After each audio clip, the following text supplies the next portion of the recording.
Whoa, okay. Clearly I don't have the best understanding of how to use this particular spell yet, but doesn't matter. We're here in the realm of magic. You may recognize it from Star vs. the Forces of Evil, which is the subject of this video today. I actually have a few Star vs. videos, including this one, planned that I've been thinking about for a long time, but only now I've really had the time to put together. One of them is going to be an analysis of how familial and friend relationships in the show affect character development, and what I think that means, what I think the takeaway of that is supposed to be. One of them is going to be what I think the future of the character Globgor is going to be in the narrative. But this one really had to come first, as it's kind of the simplest one, and it's going to be an example of me kind of dipping my toes in the waters of this universe. Pardon the pun, given our location. Oh, and you don't really have to worry about me, just FYI, this magical barrier around me should protect my memories from being stolen away by this place, at least for a few minutes, and this isn't going to be a very long video anyway.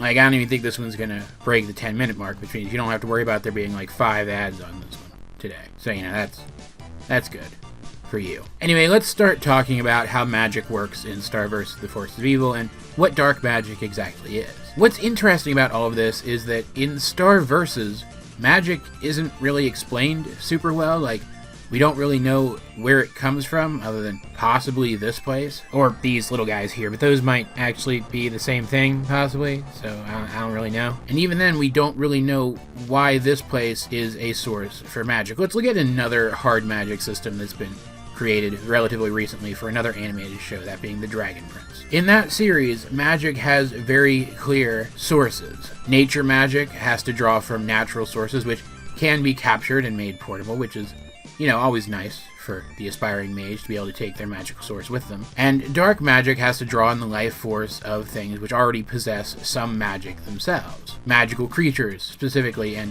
each use of one of these things to fuel a spell really only fuels one spell. Then you have to perform whichever action is necessary to draw on that magical source again. While you could make a comparison between this and Star having to cast a new spell with her wand each and every time, magic in Star vs. doesn't really seem to have limits like that. The only time we ever really saw Star use up every spell she had was in a situation where the spells just weren't working. Like, I think the implication there was supposed to be that she had tried every spell, not that she had literally used up her limit on magic. In fact, it doesn't really seem like characters have a limit on magic in this. Which is why, incidentally, I don't think Star gave up her magic in order to fire that final blast at Meteora. I think that she just used up all of the magical energy she had stored in her body in time. And because of this, the only way that magic can really be defeated in Star vs. is if the other person is just outright stronger than the magic user fighting against them. Or if they have some crazy healing factor like Toffee did. Spells are, of course, cast using magic words. That's a pretty standard thing in this sort of spell casting system, so it's not really all that surprising. But even then, it doesn't have to be all the time. Magic can kind of be cast just by doing things,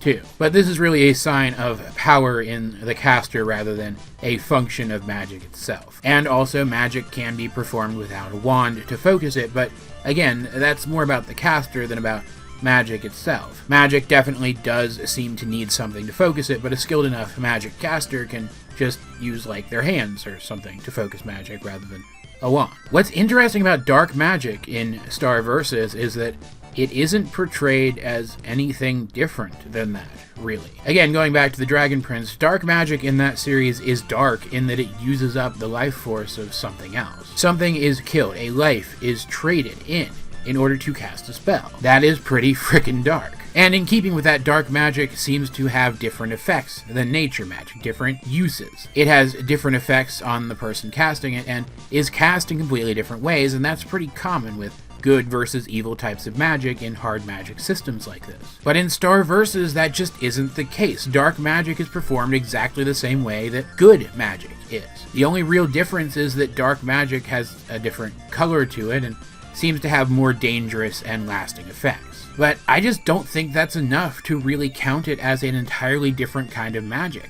In fact, I think it's all just magic. But that at some point, some person decided that they didn't like some of that magic, and so forcefully separated some of it from the so-called good magic, the arbitrarily decided good magic. Eclipsa is supposed to be this dark sorceress whose incredibly dangerous and evil, and she just isn't. She's a little more independent and a little more selfish than other rulers have been. But she is certainly not an evil person, and using dark magic hasn't made her any more evil. We do see dark magic corrupting Moon, but that's never really something that we see in Eclipsa, at least not in any way that isn't reversible, so I'd imagine that's probably just the cost of some specific spell, probably the original dark magic spell that she used against Toffee. Some downside to it, which is specific to that spell, not to the specific school of magic that is so-called dark magic. It's unclear at this point what the source of dark magic is in the show. We do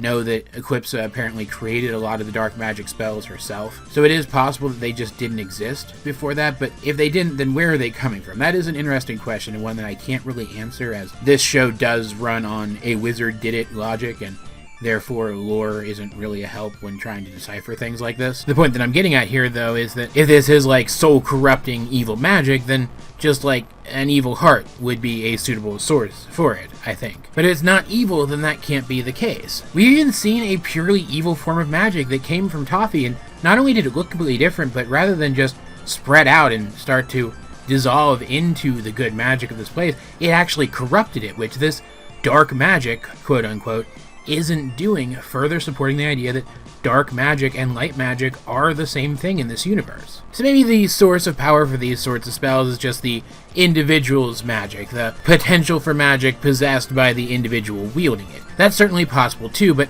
I don't think that's how things are gonna stay. If I'm right about the themes of this show and how dark magic is going to be portrayed and accepted by the end, and dark magic is newer than the other forms of magic seen in this show, or as I suggested earlier, was forcibly separated from good magic, light magic, by some bigoted person, possibly even making use of this place, siphoning the quote-unquote dark magic out of the water like an impurity. I think that the scene that took place in the location that I'm in right now, where Moon washed her dark magic corruption off in these magical waters, you can even see the trail of it still here. I think that this was foreshadowing something that's going to come later. I think that at some point, through Star's intervention, people are going to come to recognize that dark magic is just magic. It's just another kind of magic, and it's really the use of it that matters, not what it is at its foundational level. After all, good magic can clearly be used for bad things. Lobster Claws and Ludo both tried to use good magic for bad things. So why can't this supposed dark magic be used for good things, too? We've